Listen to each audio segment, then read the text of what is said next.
Teresa y Manolo. 11ª foto. Solo faltan 3 meses. El anuncio de mi embarazo fue para todos una gran alegría. Manolo estaba como un muchachito esperando un regalo. Feliz y nervioso al mismo tiempo. No hacía otra cosa que hablar del futuro bebé. Me cuidaba demasiado. Me prohibió cargar la cesta de la compra. Me ayudaba más en la limpieza de la casa. Imagínense que hasta hizo el propósito de no roncar de noche para que yo pudiera descansar mejor. Claro, nunca cumplió ese propósito. Pero yo le decía que sí, que ya no hacía ruido para que se estuviera tranquilo. Vean esta foto. Así estaba yo de gorda a los 6 meses. Tan gorda que pensamos que serían mellizos. Mamá ya estaba tejiendo medias y preparando la ropita. Y papá nos invitaba a cada rato a su casa para celebrar y brindar por el futuro nieto. Entonces todavía no se han decidido a llamarlo Alfonsito. Está bien, está bien. ¿Tú qué dices, nena? A mí me parece que ellos son los que tienen que decidir cómo se va a llamar. Y no tú, que te andas metiendo donde no te llaman. Donde no me llaman, no. Manolo me preguntó y yo le di mi opinión. Ahora que si ellos, Alfonsito, lo quieren llamar de otra manera, ellos son libres. Pero no metas más la cuchara en plato ajeno, eso. Bueno, doña Nena, ahora sí que va a salir usted en los periódicos como la abuela más joven de la República. Ah, eso es culpa de ustedes, que encargaron el muchacho muy deprisa. Pero papá y tú eran los que más prisa tenían. Y no lo disimulen ahora. Sí, señor. Comenzando por la abuela, que todos los días me preguntaba si tú me habías dicho algo. Pero eso está muy bien. Donde hay amor hay vida. Y a no ser por razones muy serias, no conviene retrasar mucho la venida del primer hijo. Un árbol que no da frutos acaba secándose. ¿No es así? Y yo pienso, papá, que el hijo contribuye a unirnos más. Como me decía Susana, el amor de los esposos trae al hijo. Y el hijo trae más amor para los esposos. Y trae más responsabilidades, sobre todo. Porque ya no seremos una parejita, sino toda una familia. Ay, de pensarlo me dan escalofríos. No, pero mira, Teresita tiene razón. Dicen que nada une tanto como trabajar juntos por una misma causa. Y eso es lo que pasa en el matrimonio. Si los esposos se quedan mirándose uno al otro, tarde o temprano se vuelve egoísta ese amor. Se cierran en su torre de marfil. Pero la venida de un hijo pone a los esposos a mirar juntos en una misma dirección, a llevar una responsabilidad en común. Y yo lo que digo es que te tienes que cuidar mucho, hija, ¿eh? Que te hagas bien los chequeos, comer bien, no hacer locuras en estos meses. ¡Ah, Dios mío! Si solo faltan 3 meses. Y dígale también que no se ponga ñoña, porque todos los días se levanta con un capricho diferente. Eso no es verdad, Manolo, esos son cuentos tuyos. Todas se ponen iguales, Manolo. Y por eso tienes que ser más comprensivo que nunca en estos meses. Porque las futuras mamás necesitan sentir que el esposo las está acompañando en el camino de llegar a ser madres. Eso suena muy bonito. Pero cuando llega el momento, ustedes van a fumarse sus cigarros. Y una es la que está sola dando a luz en la clínica. Reconozco que fui un poco cobarde, sí. Es que me parecía que en vez de ayudar iba a estorbar. Pero a ti, Manolo, de veras, te recomiendo que estés junto a tu mujer en el momento del parto. ¿Y se puede hacer eso, papá? ¿Y por qué no se va a poder? Es más, hoy en día los psicólogos recomiendan mucho que el esposo esté junto a la futura mamá en el momento de dar a luz. Y no solo porque le da un apoyo moral a su mujer, le da ánimos, sino sobre todo porque así brota con más fuerza en el hombre el consentimiento de la paternidad. Manolito, ¿me prometes que vas a estar a mi lado? Ay, no sé, mi amor. Es decir, vamos a ver cómo están mis nervios para entonces. Si voy, a lo mejor sales tú de la clínica primero que yo. Porque a mí hasta el olor de los hospitales me marea. ¡Qué cobardes son los hombres, Dios santo! Si fueran ustedes los que dieran la luz, ya estaría resuelto el problema de la natalidad en el mundo.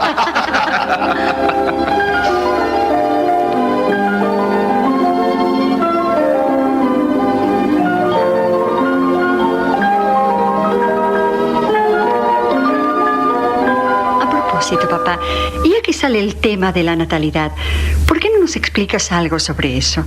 Manolo y yo estuvimos el otro día conversando un poco. ¿Y qué es lo que quieren saber? Es decir, sobre la planificación de la familia. Porque ahora se habla tanto. Bueno, yo supongo que ya ustedes conocen el proceso de la fecundación. Vamos a decir, desde que la semilla del hombre fecunda la de la mujer y cómo se va desarrollando el niño hasta que nace. Por ejemplo, Teresita en este 5.º mes ya habrás notado que Alfonsito se mueve en tu vientre. Y sigue metiendo la cuchara. Eso sí, don Alfonso. En el cursillo nos explicaron todo eso. Y lo de los grupos sanguíneos, y la herencia, y por qué sale hembra o varón. En fin, todo eso. El padre Carlos decía que los hijos han de ser llamados a la vida con un amor consciente, con una paternidad responsable. Eso es una gran verdad. Porque un hijo que nace por accidente, sin quererlo sus padres, los niños sorpresa, como dicen, que llegaron al mundo sin que sus papás lo desearan ni los esperaran. Bueno, yo pienso que eso debe ser tan decepcionante como llegar a una ciudad desconocida sin que nadie lo espere a uno en la estación. Y eso tiene que afectar la psicología del niño. ¿Usted no cree, don Alfonso? Por supuesto que sí. Inconscientemente el niño se da cuenta que estorba, que sus papás lo soportan, pero no lo quieren. Pero espérate, Alfonso. Antes estábamos hablando que donde hay amor, hay vida. Entonces, ¿cómo esos papás no van a querer esa nueva vida que nace? Sí, nena, pero qué tan malo es un amor estéril, un amor que rechaza a los hijos por egoísmo, como un amor irresponsable que llena la casa de muchachos, como si el hogar fuera una conejera, y luego los tienes descalzos y sin escuela. En eso estoy de acuerdo. Mi abuelita, que en paz descanse, siempre decía que sus partos habían demorado 20 años. ¿Cómo que 20 años? Sí, porque ella decía que dar a luz no eran solo los 9 meses del embarazo, sino los 9 años de la crianza y los 19 de educarlos para que lleguen a ser hombres y mujeres maduros y responsables ante Dios y ante la sociedad. Exactamente. Eso es lo que quiere decir lo de paternidad responsable. Hacerse responsable de los hijos desde que nacen, desde que decidimos traerlos al mundo hasta que están bien encaminados en la vida. Pero papá, ¿cuál es la medida para saber la cantidad de hijos que uno puede tener? La medida de la generosidad, Teresita. Pero también la responsabilidad, nena. Yo diría que la cantidad de hijos debe medirse por la capacidad que tengan los esposos para educarlos convenientemente. Nadie tiene derecho a procrear si no puede criar bien, instruir, darle un hogar y una formación a esa nueva criatura. Y yo tengo amigos que me han explicado razones bastante serias para no tener más hijos por el momento, porque no están en condiciones de mantenerlos ni de educarlos. Tú conoces a Milagros, ¿verdad, mamá? Ella me dijo que desde el noviazgo, Ricardo y ella se pusieron de acuerdo y decidieron tener 3 hijos solamente. Sí. Pero eso es también muy artificial, porque la vida cambia mucho y uno no puede saber por adelantado si deben ser 3 o 4 o 6.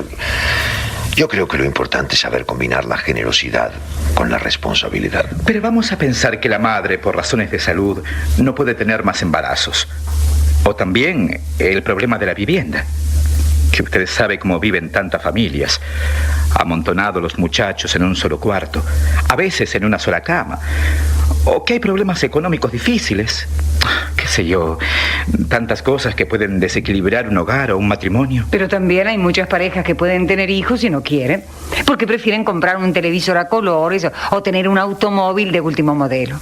Fíjate, en estos de aquí al lado se llenan la boca hablando de que ellos sí son modernos y que sí la explosión demográfica y no sé cuántas teorías y disparates que leyeron en libros extranjeros. Bueno, nena, tú sabes que los países ricos prefieren hablar de la explosión demográfica para no tener que hablar de la explotación demográfica, que es el verdadero problema de los países pobres. La injusta distribución de las riquezas en el mundo. Nuestros países no son pobres porque haya mucha gente, sino porque los países ricos nos explotan y nos roban nuestras materias primas y controlan a nuestros gobiernos para que el pueblo no se organice y pueda hacer valer sus derechos. Eso es lo que pasa. Una mayoría pasando hambre y una minoría acaparando las tierras, las industrias, la producción. Nuestra nación tiene recursos de sobra para alimentar a mucha más población de la que existe actualmente. El problema no es ese. El problema de estos vecinos es que ellos no quieren cargar con responsabilidades. Porque para criar los hijos hay que sacrificarse mucho. Tú lo has dicho, nena. En ese caso falta la responsabilidad o sobra el egoísmo. Bueno, pero volvamos a cuando hay motivos serios. Porque una cosa es el problema de la injusticia en el mundo, pero otro es el problema concreto de un matrimonio concreto. Eso está claro, Manolo. Cuando hay motivos serios, como esos que tú decías antes, los esposos no solo pueden, sino que deben reflexionar y decidir de común acuerdo cómo controlar la natalidad por el tiempo que sea necesario.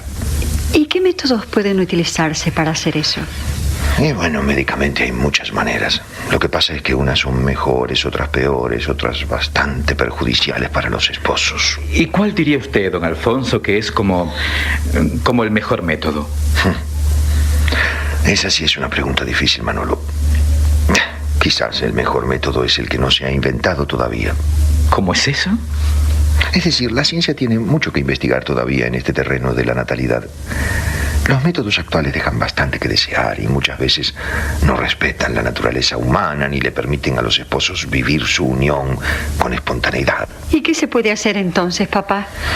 Yo diría que lo primero es que los esposos dialoguen seriamente sobre esto y vean las dificultades que tienen, si son motivos sinceros o si es por comodidad o por motivos egoístas. Eso es lo primero. ¿Y luego? Y luego consultarle a un buen médico, un médico que sea consciente. Y también pueden hablar con el párroco o con un sacerdote que sea buen consejero para que los oriente a tomar una decisión cristiana. Esta consulta previa es muy importante, porque en este asunto de los hijos cada caso es diferente, cada pareja tiene una situación distinta y no se puede dar una respuesta igual para todos.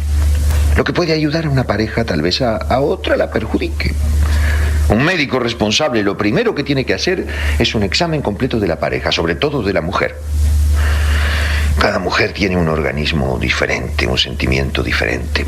Y el médico es quien puede ayudarla a ver qué método será mejor para ella, para los dos. ¿Y por qué no nos explica los métodos que existen actualmente para conocer un poco más sobre este asunto?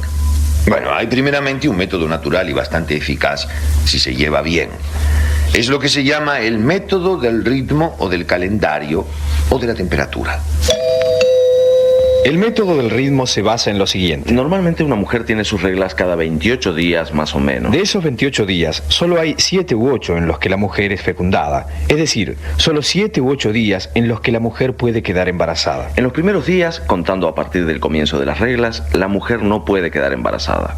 Igualmente en los 10 u 11 últimos días del ciclo. La mujer que sigue este método tiene que llevar un calendario personal en que anote los días en que puede quedar embarazada y no tener relaciones sexuales en esos 7 u 8 días de su ciclo. También ayuda mucho un termómetro para conocer con más precisión los días en que la mujer puede tener un embarazo. Pero hay muchísimas mujeres que tienen sus reglas en un ciclo más largo o más corto que 28 días. Son periodos irregulares. Cada mujer debe conocer y estudiar su propio tiempo de reglas para llevar la cuenta según esto y determinar con la ayuda del médico su calendario personal.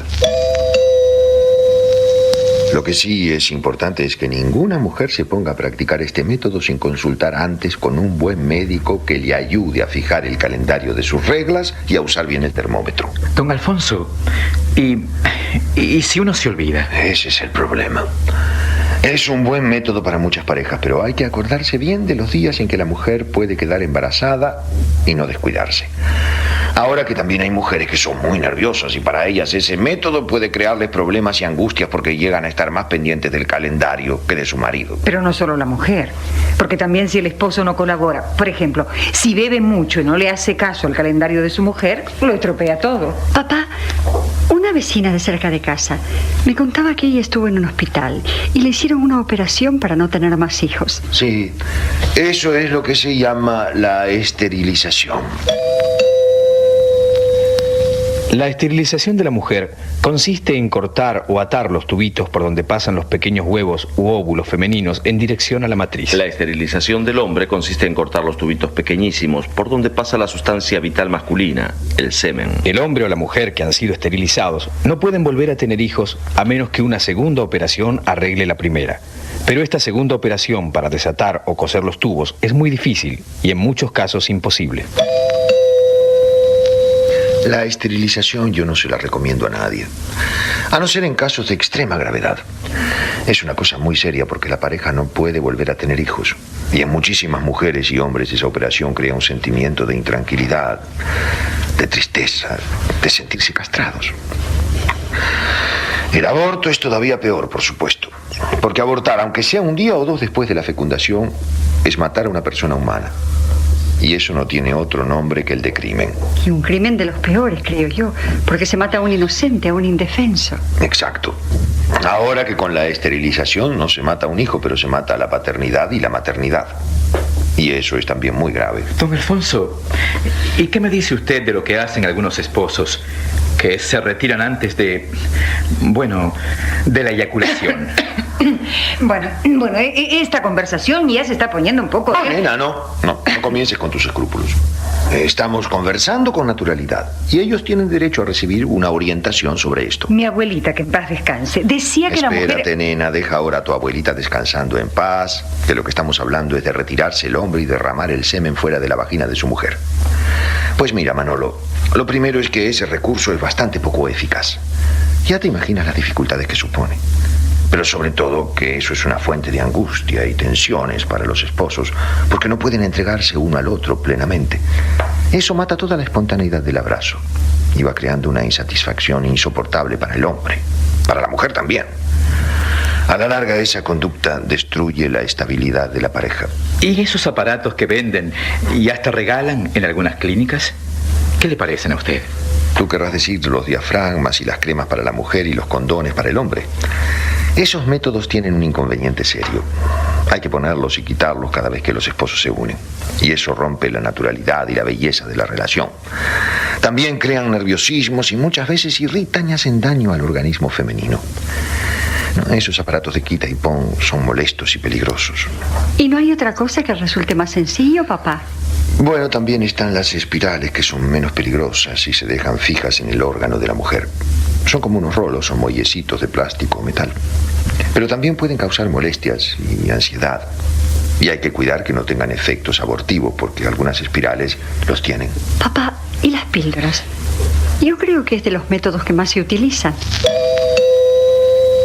Las píldoras anticonceptivas tienen por finalidad evitar la producción de óvulos en la mujer y por lo tanto evitan el posible embarazo. Generalmente la mujer debe tomar 20 píldoras de estas al mes. Comienza a tomarlas 5 días después de sus reglas y termina 20 días después de haber comenzado. Cuando los esposos desean tener un hijo, la mujer deja de tomar sus píldoras sin otro inconveniente. Antes de ponerse a tomar estas píldoras, la mujer debe someterse a un examen médico completo. Para las que sufren del hígado o de varices, epilepsia o asma, las píldoras pueden presentar complicaciones. Estas píldoras son también utilizadas como remedio para normalizar los periodos irregulares y para otros trastornos. Fíjate, Manolo, lo que yo considero más importante es que las parejas que tengan dificultades en este asunto dialoguen con sinceridad y consulten, como te decía antes, con un buen médico y con un sacerdote que los pueda orientar. Luego ellos tendrán que decidir de común acuerdo ante Dios y ante su conciencia lo que deben hacer. Nadie puede decidir por ellos. Y muchas veces los esposos, en una situación de conflicto ante dos males, tendrán que escoger la solución menos mala, como tantas veces sucede en la vida.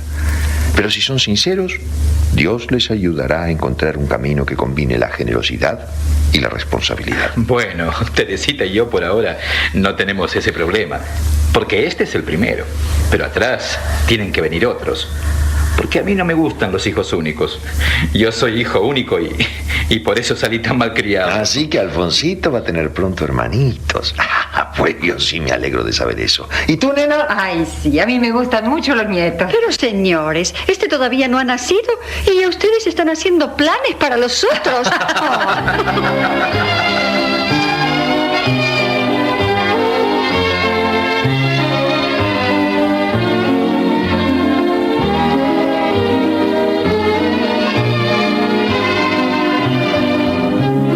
Fue un programa Serpal escrito por José Ignacio López Vigil.